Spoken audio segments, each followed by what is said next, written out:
Buy Sri Lanka's best internet package for online learning and online working with many amazing offers. Call 1212 for more information. Sri Lanka Telecom. ලෙන්ගතුකම වැඩි කරගන්න ලව්ජු රුපියල් 50ට අඩු කළා. මාමේ එන්න අපිට එකක් බොමු.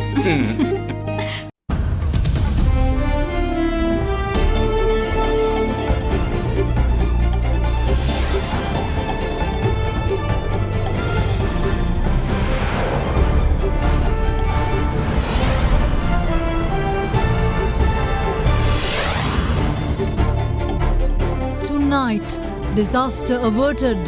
Navy says deadly oil tanker fire off Ampara coast can be brought under control and major environmental disaster avoided. Right now, we are very confident that we are in a position to contain the fire. There's a crack on the port, but it doesn't mean the ship is breaking apart. There's no threat of that. Help us help you.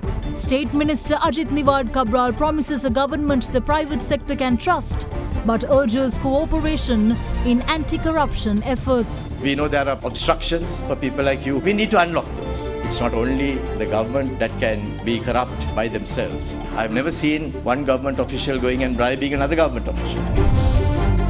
Absolute essentials. President Gotabaya outlines plans for clean drinking water to all Sri Lankan households in the next 4 years.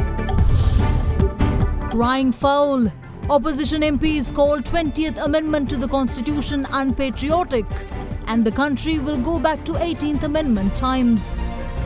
All this and much more coming up on this Friday, the 4th of September 2020. නව sunlight sakura. Then දිකුකල් පවතින sakura මල් සුවඳින්.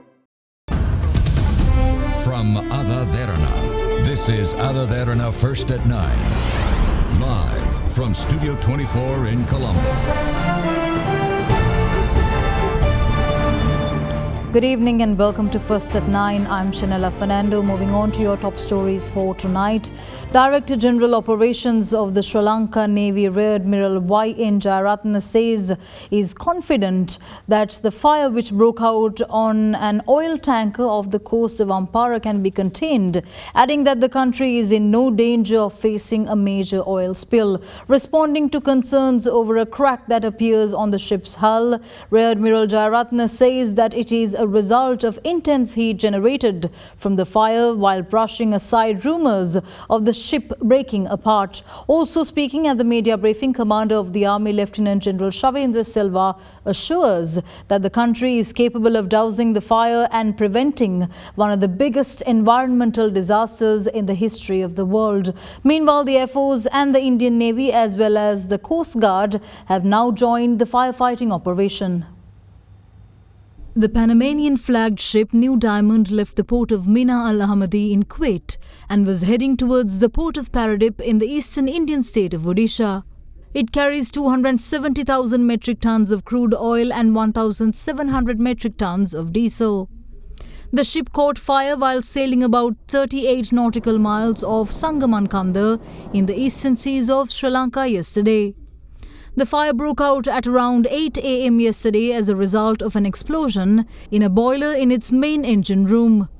The Sri Lanka Navy was able to rescue the crew of the ship safely amidst the spreading blaze. It was, however, confirmed that a Philippine national who was a crew member of the ship was killed in the boiler explosion. The New Diamond, which is ablaze, was located 22 nautical miles off the coast by this afternoon. However, an M117 helicopter of the Sri Lanka Air Force, ships and gunboats belonging to the Sri Lanka Navy as well as Indian Coast Guard ships are currently engaged in firefighting operations. Meanwhile, representatives of the Greek shipping company that owned the New Diamond arrived in Sri Lanka at the Mattala International Airport this afternoon along with a group of experts. Meanwhile, a media briefing was held at the Department of Government Information today over the current situation of the ship New Diamond, which is currently ablaze. We actually discussed in detail the action plan. This particular incident, we divided into two parts. First part is that if they can take care of the fire and if they can douse it, that is what actually we are expecting. If not, then there will be a severe threat to our environment if any kind of leakages occur. We are developing a comprehensive plan to combat if any kind of oil spill occurs. And this actually will be one of the biggest environmental disaster that will have happened in the world. We have identified the worst case scenario. We are getting ready for that. Right now, we are very confident that we are in a position to contain the fire. This morning, we had a report. The CEO of the Indian Coast Guard vessel reported to his headquarters what he sees in his naked eye. So he reported that there's a crack on the port quarter of the ship. Now, these cracks are because of the intense heat. The fire is mainly contained to the port quarter of the ship. When you have intense heat in one place for quite a long of time, naturally the steel plates get deformed, the welding line get cracked, and you will see these cracks. But it doesn't mean the ship is breaking apart. It doesn't mean that the spill is going to take place. There's no threat of that. Now remember, this ship is 20 meters of draft. From the waterline, 20 meters, 60 feet underneath, you still have the ship. That is where the real strength of the ship lies. The worst case scenario, because of the intense heat,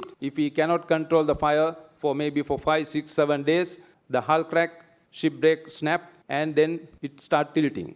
If that happens, obviously we will have to put the surface booms. So you encircle the complete ship. Now remember, this is 20-meter draft, and there's an intense pressure inside, underneath the water. And that pressure itself limits anything coming out. So I am sure with that we will be able to curtail, and we will need definitely the international support to clean up the oil spill if it ever happens.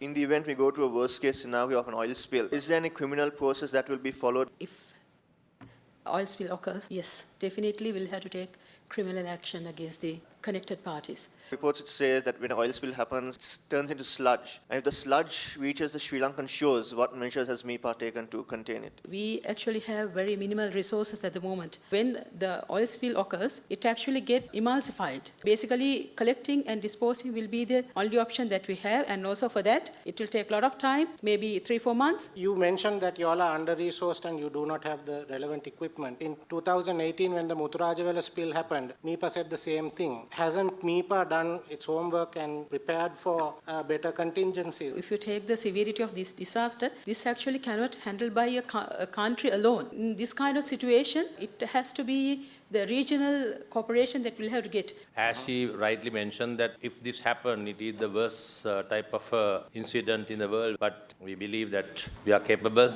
nothing impossible. We will try our best to protect our people and the coast and everything. Enjoy a very smooth shave with the Big Easy 2 razor. Big Easy 2. Samagi Janabalawege parliamentarian Lakshman Kiriyalla says that the 20th Amendment to the Constitution effectively reverts the Constitution back to the 18th Amendment position. Meanwhile, with the draft bill giving the President full powers to appoint key officials, the Constitutional Council will be replaced with the previous Parliamentary Council that will offer the President its observations on the appointments. The much-awaited draft bill of the 20th Amendment to the Constitution was gazetted yesterday. Accordingly, all but 4 articles of the 19th Amendment to the Constitution will be repealed, and it is noteworthy that the President will be given full executive powers once again. Another special feature included in the amendment is the abolition of the Constitutional Council introduced by the 19th Amendment, which also takes away its right to appoint members to independent institutions. Instead of the Constitutional Council, the 20th Amendment proposes switching back to a Parliamentary Council introduced by the 18th Amendment to the Constitution. The Council would once again consist of the Prime Minister, the Speaker, the Leader of the Opposition, a Member of Parliament nominated on behalf of the Prime Minister, and another MP nominated by the Leader of the Opposition. While the appointment of the Chief Justice, the Justices of the Supreme Court, the President of the Court of Appeal and its judges, the President of the Court of Appeal and its judges, the Attorney General, the Inspector General of Police, the Auditor General, the Ombudsman and other high-ranking officials of the government will henceforth be vested in the President. The Parliamentary Council will, however, provide its observations on the appointments. මේ 20 වෙනි සංශෝධනය හරහා යලි මේ ආණ්ඩුව උත්සාහ කරමින් තිබෙන්නේ ශිෂ්ටත්වයේ සිට අශිෂ්ටත්වයේ කරා යන්න. අපි දන්නවා 19 වෙනි ආණ්ඩුක්‍රම ව්‍යවස්ථා සංශෝධනය යම් අඩුපාඩුකම් සහිතව තිබුණා. එහි කොමිෂන් සභාවල ක්‍රියාකාරීත්වය ජනතාව අපේක්ෂා කරන ලද ස්වාධීනත්වය ආරක්ෂා කරගන්න අසමත් වී තිබුණා. මේක අපි පිළිගත යුතුයි. නම් ආණ්ඩුවක් සමාජයක් ශිෂ්ටත්වයේ කරා ගෙන යනවා නම් කල යුතුව තිබුණේ එම ස්වාධීන කොමිෂන් සභා ක්‍රියාකාරීත්වයේදී හෝ අනිකුත් ආයතනයන් මෙහෙවීමේදී හෝ යම් අඩුවක් තිබුණා නම් ඒ අඩුව නිරාකරණය කිරීම දිශාව තමයි සංශෝධනය ආයුතු. නමුත් ඒ වෙනුවට ඒ ක්‍රියාකාරීත්වයේ තිබෙන යම් අඩුපාඩුකම් ඉවහල් කරගනිමින් ඒ මුළුමනින්ම ගලවා ජනාධිපතිවරයා අතට යලි කේන්ද්‍රගත කර ගැනීම මෙහි අඩංගු වී තිබෙනවා. 20වෙනි සංශෝධනය කැබිනට් මණ්ඩලයට ඉදිරිපත් කරනකොට සටහනක් දාලා තියෙනවා මේ යෝජනා අනුමත කිරීමට පමණයි සාකච්ඡා කිරීමට නොවේ කියලා. ඉතින් ඒකෙම පේනවා කැබිනට් මණ්ඩලයේ ආණ්ඩුවේ ගමන් මාර්ගය. විශේෂයෙන් ආයිත් අර 18ට ගිහිල්ලා මේ අවස්ථාවේදී මට කියන්න තියෙන්නේ සංශෝධනය ශ්‍රේෂ්ඨාධිකරණයට අනිවාර්යයෙන්ම යනවා. ඉතින් මේ පනත ශ්‍රේෂ්ඨාධිකරණයට ගිය අවස්ථාවේදී අපි ඉල්ලීමක් කරනවා. ශ්‍රේෂ්ඨාධිකරණයේ ස්වාධීනත්වය ආරක්ෂා කරන්න අවශ්‍යතාවය අපිට ලබා දෙන්න. ප්‍රජාතන්ත්‍රවාදයේ අනු බහුතරයේ ක්‍රූරත්වය නෙමෙයි කියලා. මිනිස්සු කැමති වෙච්ච දෙයක් තමයි මේ රටේ ඇමති මණ්ඩලය සීමා කිරීම. හැමෝම කිව්වා හොඳ දෙයක්. ඇමතිවරු 30ක් පත් කරන්න. මොකද කරේ? ඊළඟට ඕනෑම වෙලාවක අගමැතිවරයාව පන්නන්න පුළුවන්. ඕන ඇමතිවරයෙක් පන්නන්න පුළුවන්. තව හොඳ වැඩක් තියෙනවා. 19 වෙනි ව්‍යවස්ථා සංශෝධනයෙන් කිව්වා පාර්ලිමේන්තුව විසිරුවා හැරියාම ඇමතිවරු හැටියට තමන්ගේ කාර්යභාරය කරගෙන යන්න පුළුවන් කැබිනට් ඇමති මණ්ඩලයට පමණයි. දැන් මේකෙන් ඒක වෙනස් කරා. වෙනස් කරලා කිව්වා කැබිනට් ඇමතිවරු, රාජ්‍ය ඇමතිවරු, නියෝජ්‍ය ඇමතිවරු මේ සියලුම දෙනාගේ බලය ඡන්දේ කාලෙදී ඡන්ද ව්‍යාපාරයට පාවිච්චි කරන්න පුළුවන්. ඒක කොහොමද හොඳ දෙයක් වෙන්නේ? දැන් විගණකාධිපතිවරයා මේ පත් කරන්නේ ජනාධිපතිවරයානේ 20 වෙනි සංශෝධනයෙන්. මේකේ තියෙනවා ජනාධිපතිවරයාගේ ලේකම් කාර්යාලය කියන එකයි අගමැතිවරයාගේ ලේකම් කාර්යාලය කියන එකයි අයින් කරලා. ඔඩිට් කරන්න බෑ. ඉතින් මේක දේශහිතයිසි වෙන්නේ කොහොමද? During President Gotabaya Rajapaksa's meeting with the State Ministry of Rural and Divisional Drinking Water Supply Projects Development yesterday, he emphasized the importance of expediting programs to provide clean and drinking water island-wide while conserving natural fresh bodies. Meanwhile, it was agreed to have the Road Development Authority and the Water Supply Board jointly working on projects to avoid the loss of national wealth that takes place when roads are damaged due to pipe laying.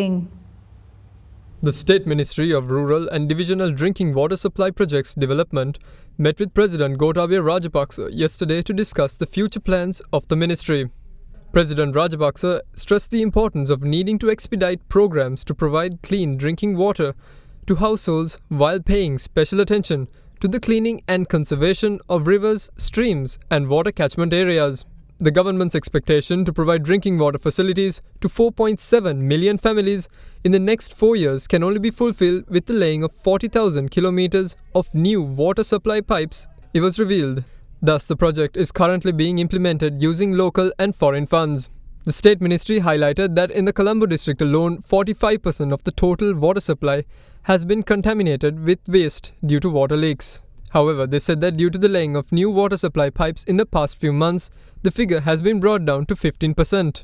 During the meeting, it was agreed that the Road Development Authority and the Water Supply Board must jointly implement development projects with the aim of preventing the wastage of national wealth and the damaging of roads that take place during the process of laying water pipes.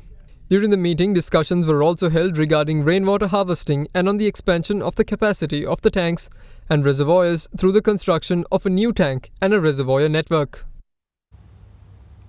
Former Premier Ranil Wickremesinghe appeared before the commission investigating incidents of political victimization today following a complaint lodged by former Secretary to the Ministry of Economic Development Nihal Jayatilaka. The ex-PM was questioned with regard to the National Executive Council consisting of former President Maithripala Sirisena, JVP leader Anura Kumara Dissanayaka and TNA leader R. Sambandhan, among others, to which he responded that it was not established through any legal basis. Former Prime Minister Ranil Wickremesinghe appeared before the commission investigating incidents of political victimization today in connection with the complaint lodged by Dr. Nihal Jayatilaka, the former Secretary to the Ministry of Economic Development. The first question posed to the former Premier by the commission was under which law the National Executive Council was established. To this, the UMP leader replied that it was an institution not established under any law. He added that the council consisted of former President Maithripala Sirisena, JVP leader Anura Kumara Dissanayaka, Rajita Senaratne, Pathari Champika Ranawaka and TNA leader R. Sambandhan. The commission then asked Wickremesinghe whether or not it was evident that suspects were being unfairly branded as criminals through raids, arrests, interrogations, court proceedings and through information released to the media based on information gathered by the Anti-Corruption Committee established with the approval of the National Executive Council. Wickremesinghe replied, "Now look at what has happened to me. I have been called a bond thief. The Parliamentary Commission says I have nothing to do with it, but the media does not think so. It is normal to be accused like this." He added, "In the end, I did not catch the thieves, and the people who asked me to catch them all left me." The Commission then inquired as to whether certain complaints received by the Anti-Corruption Secretariat were referred to the IGP for investigation, and if certain complaints were referred directly to the DIG in charge of the division. The former Prime Minister stated that the Anti-Corruption Secretariat did not implement everything and that certain matters were considered against the law. The Commission then questioned him whether the Cabinet had approved such illegal activities. He responded, "We instructed them to do only the right thing. What we need to know is what is appropriate and what is not appropriate. The police were told to take the appropriate ones and take action." The Commission then asked the former Premier as to where the meetings of the Anti-Corruption Committee were held. Replying to this, Wickremesinghe stated that an office at Temple Trees was provided until a permanent office was allocated. Meanwhile, the chairman of the commission asked the former Prime Minister whether he was aware that then Minister of Foreign Affairs Mangala Samaravira had signed Resolution 30/1 submitted by the United States alleging war crimes in Sri Lanka. Wickremesinghe replied that the cabinet, including former President Maithripala Sirisena and former Foreign Minister Mangala Samaravira, had approved it. Meanwhile, Member of Parliament Rauf Hakeem arrived at the police unit of the Presidential Commission of Inquiry investigating the Easter attacks today. The MP arrived at around 9 a.m. and left at around 3:30 p.m. after giving a statement for nearly 7 hours. More news on the other side of this break. Stay tuned.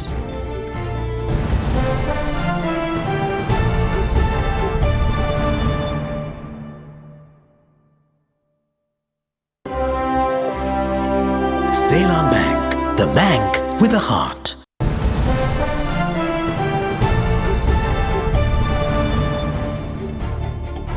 Welcome back. In more news, with continuous operations being conducted against drug racketeers and underworld figures, the Criminal Investigations Unit of the Negombo Police Division apprehended a total of 3 suspects yesterday in connection with distributing drugs in the area of Periyamulla, Negombo, and 2 more for attempting to purchase narcotics. The police were able to uncover a total of 42 kilograms of cannabis worth 16.4 million rupees from a false bottom of a pickup truck that was used to transport the narcotics that had been brought to Negombo via boat from Jaffna.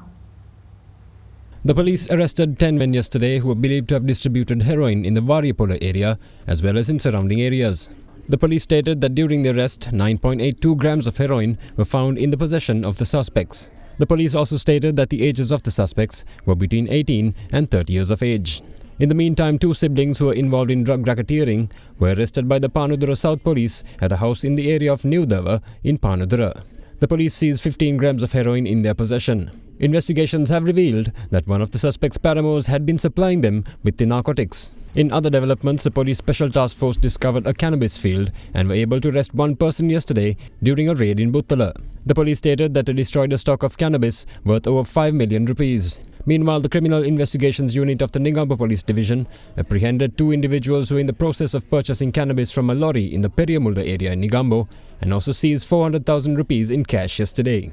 Following interrogations, the police arrested a hotel owner and another individual from Periyamulla. The police then also found a safe house that had been rented and a pickup truck that had been purchased by the hotel owner. The police stated that they had discovered 42 kilograms of cannabis worth 16.4 million rupees in a false bottom located in the pickup truck and also managed to arrest its driver. Investigations reveal that the cannabis had been brought to Negombo via boat from Jaffna and had been transported to Periyamulla in the pickup truck. Meanwhile, a mother, father and daughter who engaged in heroin trafficking in the area of Narikanda, Matale were arrested by the Matale police today with 3.5 grams of heroin. It was reported that they had transported heroin from Colombo under the pretext of attending weddings and funerals and had been selling the drugs from their home. The suspects were remanded after being produced in court. Meanwhile, the Payagola police arrested 4 persons with 32 grams of heroin worth over 600,000 rupees while they were engaged in packing the drugs at a rented house in Godallabata, Payagola today. Continuing to introduce many new dimensions to the art of reality shows in the country, TV Derana initiated another new change by launching the reality show Derana Startup 2021 to bring young entrepreneurs into the limelight. TV Derana entered into a memorandum of understanding with the Ministry of Sports and Youth Affairs yesterday as a major stakeholder in this initiative. Non-profit organization PFG Jordan joins the initiative as the implementing partner. Derana Startup 2021. Derana Startup 2021 is launched to introduce young entrepreneurs at a national level by promoting entrepreneurship among the youth of this country. The Ministry of Youth and Sports as well as ULEAD, an institute that promotes entrepreneurship among the youth, are joining hands to further strengthen this effort. The MOU pertaining to the initiative was signed by Minister of Youth and Sports Nama Rajapaksa, Secretary to the Ministry Anuradha Vijayakon, Deputy Chairman of Derana Media Network Laksiri Wickremage, Executive Director Madhava Madavala and the Project Director of ULEAD Charles Konkoni. The agreement was signed by Secretary to the Ministry of Youth and Sports Anuradha Vijayakon and the Deputy Chairman of Derana Media Network Laksiri Wickremage. Thereafter, the agreements were exchanged by Executive Director of Derana Media Network Madhava Madavala with other stakeholders. Derana Startup 2021 is partnering with the Small Business Development Division under the Ministry of Youth and Sports, the Sri Lanka Inventors Commission, the Women's Chamber of Commerce and the Sri Lanka Institute of Marketing. අමාත්‍යංශයක් විදියට සතුටු වෙනවා අපි වැඩ කටයුතු ආරම්භ කළා. මසක් යෑමට පෙර දෙරණ ආයතනයත් එක්ක අත්වල බැඳගෙන ව්‍යවසායකයන් වෙනුවෙන් අලුත් දෙයක් ක්‍රියාත්මක කරන්න අවස්ථාව ලැබීම පිළිබඳව. අපි එදා කතා කරා පබ්ලික් ප්‍රයිවට් පාර්ට්නර්ෂිප් ගැන. අපි දැක්කේ පබ්ලික් ප්‍රයිවට් පාර්ට්නර්ෂිප් එකක් විදියට එක වරායක් විකුණනවා. එහෙම නැත්නම් ගුවන් තුරපලක් විකුණනවා. අද අපි දකින පබ්ලික් ප්‍රයිවට් පාර්ට්නර්ෂිප් එක තමයි මේ දෙරණ ආයතනයත් එක්ක අද අපි මේ කරන්නේ. මොකක්ද? අපිට දෙක ඉන්න තරුණයව අපි දෙරණ ආයතනයට දෙනවා ව්‍යවසායකයෝ බවට පත් කරන්න. ලංකාවේ ප්‍රචලිත බ්‍රෑන්ඩ් එකක් බවට පරිවර්තනය කරන්න. මේ ස්ටාර්ට්අප් 2021 වැඩසටහන මේ රටේ රියැලිටි කලාව අලුත් කරයි කියලා මම විශ්වාස කරනවා. We'll return after this short commercial break. Stay tuned.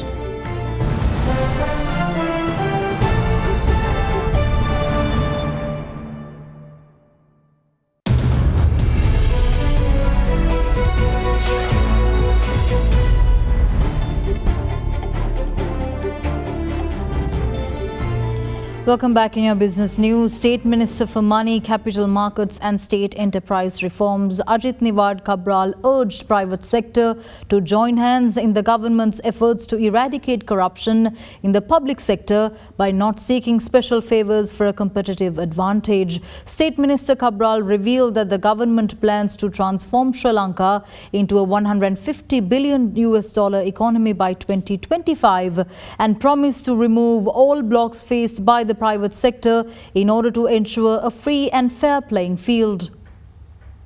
State Minister for Money, Capital Markets and State Enterprise Reforms, Ajit Niwad Cabral, spoke at a special meeting of the German Business Council of the Ceylon Chamber of Commerce under the topic Overview of Financial and Economic Policies of the Government of Sri Lanka. We would certainly like to have an economy which is roughly about $150 billion by the end of 2025. These are the targets that we are putting for ourselves. I know it's a tough target. It may appear to be difficult, particularly because we are today engulfed in this COVID situation. But COVID will be over soon. So 2-3 years later, we won't remember COVID, but we'll remember what we did thereafter. So that's what we need to focus on. The President has already articulated the plan which has been put in after 4 years of hard work called the Vision of Prosperity. Yesterday, the Cabinet appointed a special team for investment promotion. So this government is serious about investment. It is serious about unblocking certain situations that we have been confronted with. We know there are plenty of obstructions for people like you who are doing business. Most of the time, you are hanging around corridors of different government departments trying to get your things done. We need to unlock those. We are conscious of it. We will take certain steps about that.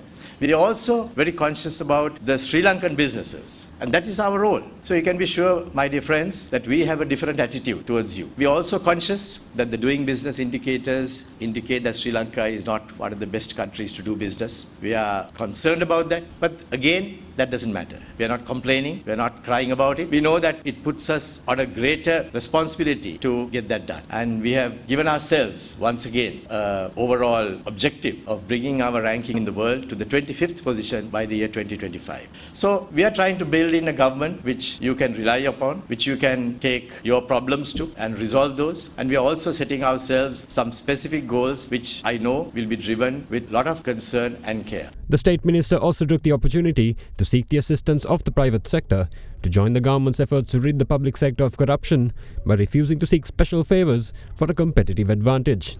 To my mind, having been in the private sector for 32 years, I know it's not only the government that can be corrupt by themselves. There is always another party. So it's a two-way process. I've never seen one government official going and bribing another government official. Always, if there is a bribe, if there is some special provision that is being given, it would be given by someone from outside government. And some from outside government necessarily means someone who is in business or who wants to have some advantage. So sometimes we forget that. So I would like to remind you about that as well. We should work together, and we must be able to have yardsticks, and we should also not indulge in asking for any special favors, because only when you ask for special favors that you need to have some other kind of advantage being given to one person over somebody else. So maybe you should ask for good platforms, you should ask for the government to be efficient, you should ask for the government to be effective, and I think that's the way to go. With that, we wrap up tonight's edition of First at 9. Thank you for joining. I'm Shanella Fernando. Good night.